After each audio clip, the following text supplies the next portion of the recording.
запах мандаринов, и мы сразу чувствуем приближение Нового года. Но в Испании это не так. Здесь другие традиции на Рождество и Новый год.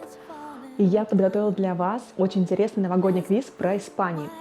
На каждый вопрос будет 3 варианта ответа и несколько секунд на размышлений. Можете играть с семьей, с друзьями. И кто дойдет до конца, вас ждет сюрприз. Ну что, поехали!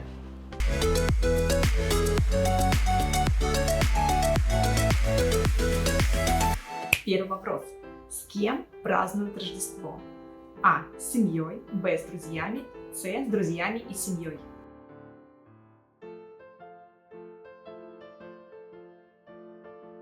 Правильный ответ – с семьей. Рождество – это очень семейный праздник. Все испанцы, несмотря где они находятся, едут к своим семьям там, 24 числа или, может, немного заранее.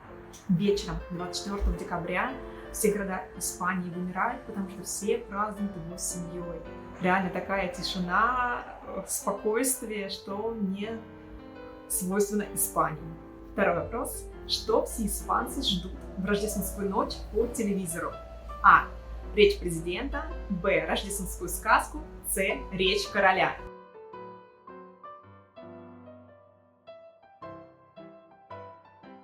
И правильный ответ – речь короля. На самом деле, почти в каждом испанском доме, включая телевизор, и на фоне идет речь короля, но его редко кто слушает. И лично для меня, сколько раз я уже его слушала, больше смотрела, мне это было скучно, он всегда рассказывает без эмоций о каких-то часто трагедиях. В этом году как раз то, что произошло у нас в октябре-ноябре, это наводнение, особенно в Валенсии, которое больше всего пострадало, то есть он больше всего упор на это делал, и про другие события. Третий вопрос. Что вы не увидите в Малаге 24 декабря и 31 декабря? А. Снегурочку. Б. Снега. С. Светового шоу.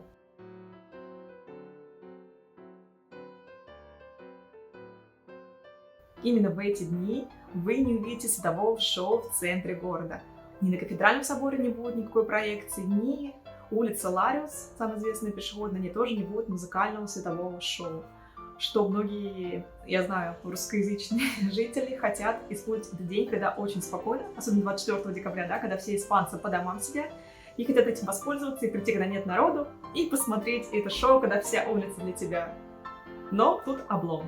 Четвертый вопрос. Какой необычный персонаж существует в Каталонии на Рождество? А. Какающая полена. Б. Какающий человек. И С. Волшебное дерево.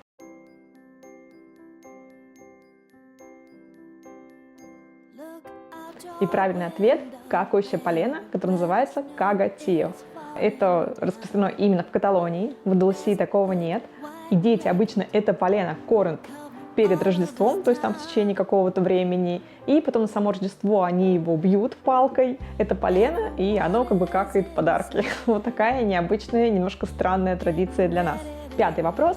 Типичная сдобная сладость на Рождество. А. Панеттоне, Б. Роскон и С. Торт Сантьяго.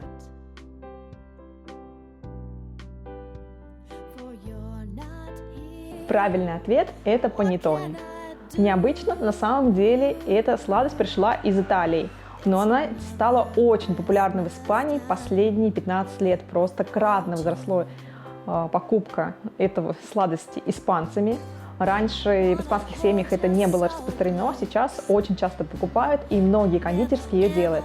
И это похоже на наш кулич. Это как сладкий хлеб. Очень вкусная, кстати, сладость. Шестой вопрос. В ночь перед Рождеством у испанцев есть месса, и у нее очень необычное название. Какое? А. Собачье месса. Б. Петушиное месса. С. Снежное месса.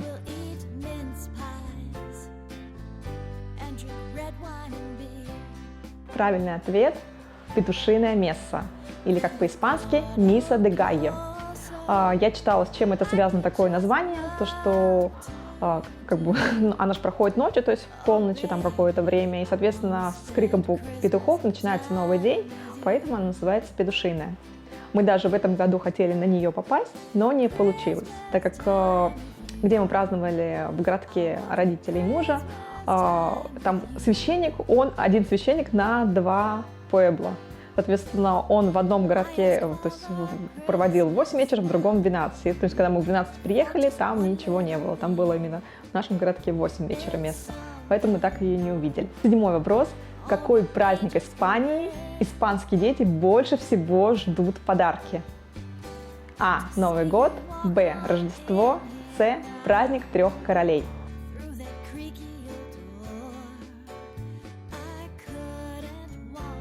Правильный ответ – праздник трех королей.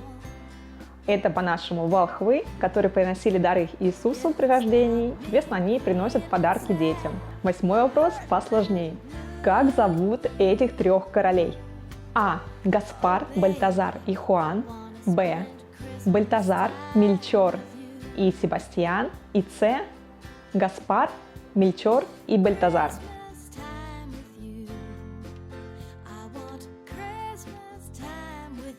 Правильный ответ – это Гаспар, Мельчор и Бальтазар. Гаспар – это король с рыжей бородой. Мельчор – это старик, он такой с седой бородой, который обычно несет такой сундук с кладами, то есть у него больше всего сокровищ. И третий – это Бальтазар, это негр. И, кстати, самый такой прикольный, выделяющийся из этих трех королей. И эти три короля приносят детям подарки, а те, кто плохо себя вел, они получают черный уголь. Вы можете увидеть в испанских магазинах такие мешочки, там карбон называется, то есть уголь. 9-й вопрос. Когда проходит Кабальгата де лос Рейс Магос, то есть шествие этих трех королей? А. 3 января, Б. 5 января и С. 6 января.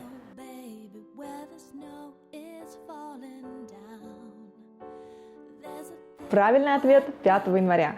Потому что подарки дети получают 6 января, то есть когда короли эти дарят подарки, а перед этим вечером 5 января проходит шествие. Во всех крупных городах именно 5 января. Но также даже в одном и том же городе бывает еще дополнительное шествие королей уже по районам, то есть более такие мелкие. Например, в Малаге есть в одном районе 3 января проходит, в другом 4 января, а основное шествие самое крупное это 5 января. 10-й вопрос. Что едят на праздник трех королей? А. Раскон, Б. Панеттони, С. Туррон.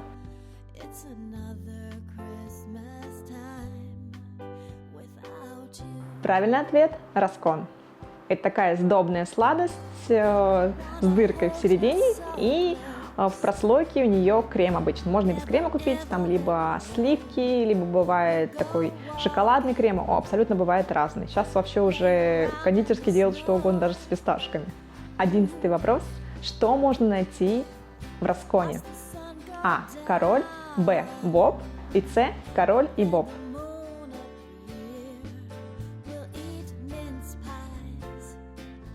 Правильный ответ – король и Боб. И считается, если вы попался кусочек и в нем оказался король, то значит вам в новом году будет сопутствовать удача. А если вам попался Боб, то вы обязаны заплатить за этот раскон. И если будете покупать раскон, то советую покупать его в кондитерских. Там он вкуснее и свежее, чем в обычных супермаркетах. Супермаркеты какие-то не более химические, которые я пробовала. 12-й вопрос. Что у испанцев принято делать, когда бьют куранты? А. Задувать 12 свечей. Б. Есть 12 виноградин. И С. Перецеловать 12 людей.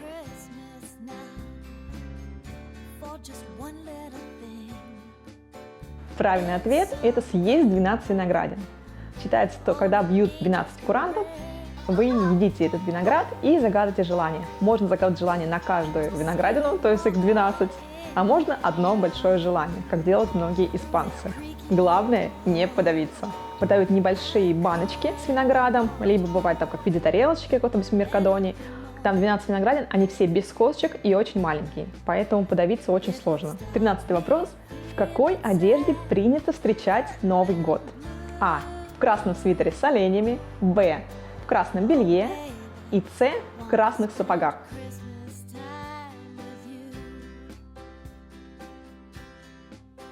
Принято встречать Новый год в красном белье. Считается, что это принесет удачу. И кто был в Испании перед Рождеством, либо тут живет, наверное, уже заметили, что многие магазины пестрят красными витринами, то есть все красное белье, и даже все китайские магазины, там целые ряды этого красного белья. 14-й вопрос. Типичная композиция, которую можно увидеть практически везде перед Рождеством в любом испанском городе? А. Белен, Б. Вертеп и С. Елки.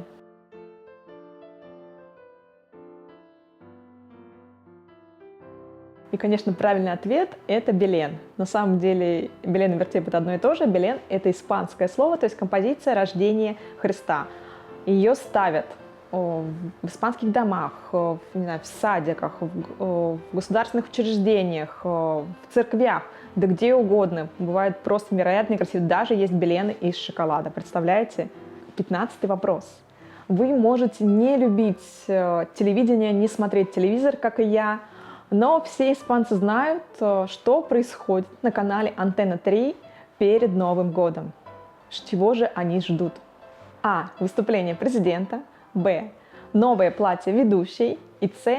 Новый новогодний ролик.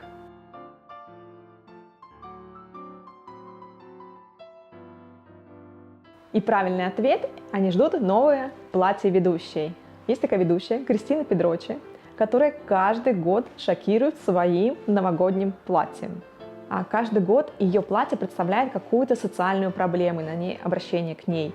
В этом году у нее платье было сделано из ее грудного молока, то было обращено к экологической проблеме, там, недостатки воды и так далее, и так далее. То было, когда ковид, абсолютно все было, каждый год разные платья, чаще всего полупрозрачные, короткие, очень необычные. И из этого, конечно же, устраивают шоу. 16-й вопрос. Где находится самая главная елка Испании и куранты, соответственно, Испании? А. Пласа Майор, Б. Пласа де Испания и С. Пласа Пуэрто дель Соль.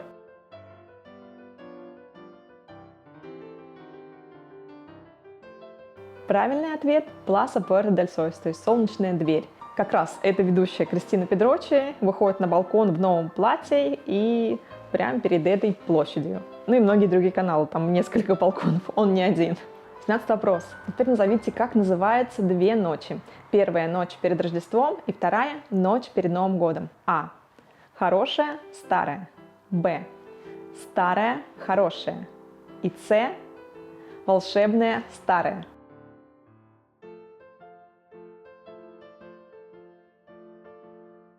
И правильный ответ – это хорошая и старая, потому что ночь перед Рождеством называется Noche Buena, то есть хорошая ночь, и перед Новым годом Noche Vieja, старая ночь. 18 вопрос. Что компании дарят своим сотрудникам перед Рождеством? А. Шампанское, Б. Премия и С. Корзина с продуктами.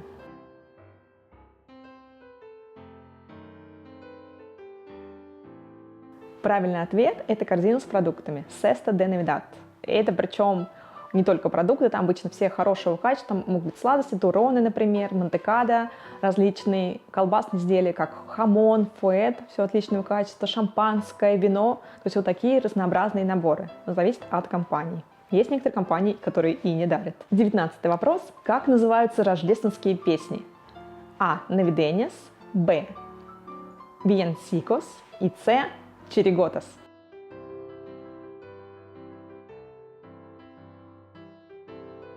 Правильный ответ – Villancicos. Эти песенки, они фольклорные, они похожи, там часто очень поется про рождение Иисуса или похожи на детские, там как про одного ослика, но в целом тоже у них религиозный подтекст. Мы идем с осликом в Вифлеем и так далее, и так далее. Многие эти песни, они не замысловатые, и испанцы знают их наизусть.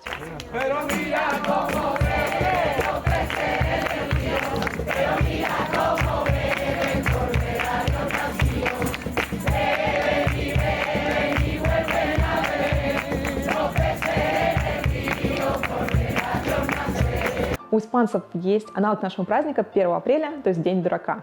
И когда он происходит? А. 28 декабря, Б. 29 декабря и С. 30 декабря.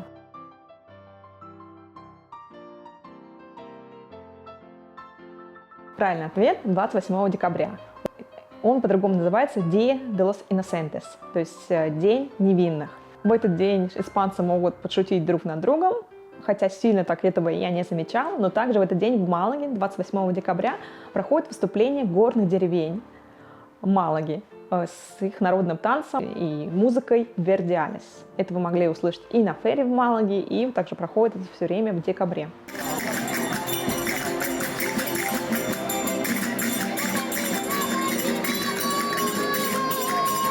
«21 вопрос. Какое событие происходит 22 декабря в Испании? А. Приезд Деда Мороза. Б. Лотерея. И С. Рождественский марафон.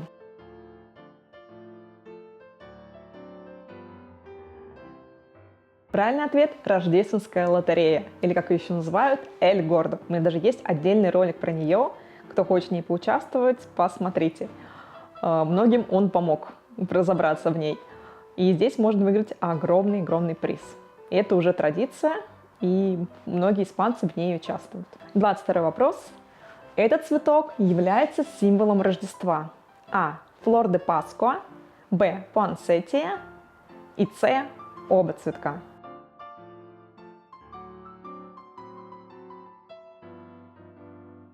Правильный ответ – оба цветка, потому что флор де Паскуа и пуансетия – это название одного и того же красного цветка, который очень красив и именно таким цветом покрывается именно в период перед Рождеством, в декабре.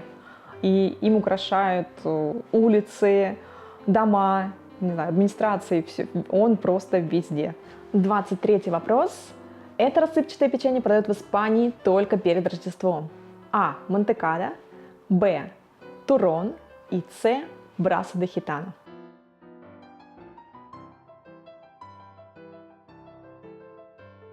Правильный ответ – мантекада. Ну, туррон, вы это знаете, что это нуга с орехами, а браса де хитано – это бисквитный рулет. 24 вопрос. Чем отличаются новогодние елки в Испании? А. Они сделаны из картона. Б. Они сделаны из металла. И С. Их не ставят в центре города, как у нас.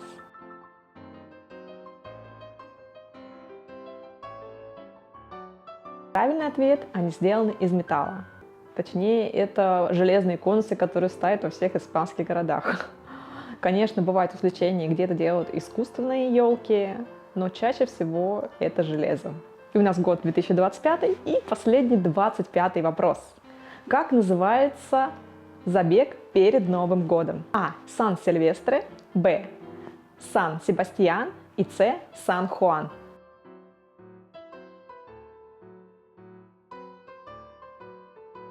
Правильный ответ – это Сан-Сильвестре. Он проходит 31 декабря. Многие люди наряжаются кто во что, кто в Дед Мороза, кто в елку, но вообще какие-то новогодние атрибуты и бегут. Обычно этот забег небольшой, 3-4-5 километров. Например, в Тремалинсе это было 4 километра, и это очень весело. Можно даже не бежать, можно пройти пешком. Там, по-моему, даже какие-то тебе могут дать призы. Это, конечно, нужно обязательно зарегистрироваться, потому что все с номерками бегут. Друзья, подведем итоги и обещанный сюрприз. 20-25 правильных ответов, вы испаноголик. Вам уже можно вручать испанский паспорт в этом году. Если у вас от 14 до 19 правильных ответов, то вы Дон Кихот в поиске правильных ответов. Вам не хватило совсем чуть-чуть. Но если у вас до 13 правильных ответов, вы Зорро. И вас ждет в этом году удивительный мир испанской культуры, который вы откроете. И для тех, кто досмотрел это видео до конца, для вас скидка 30% на любой мой гид по испанской кухне, в том числе на гид по Андалусии. Для этого просто зайдите на сайт и напишите мне на почту. И обязательно укажите промокод Натали2025. Скидка действует до 15 января. Друзья, спасибо вам за просмотр этого видео. Надеюсь, вам понравился этот квиз. Желаю исполнения самых невероятных желаний. И пусть они сбудутся. С Новым годом и со всеми праздниками. Адьос, пока.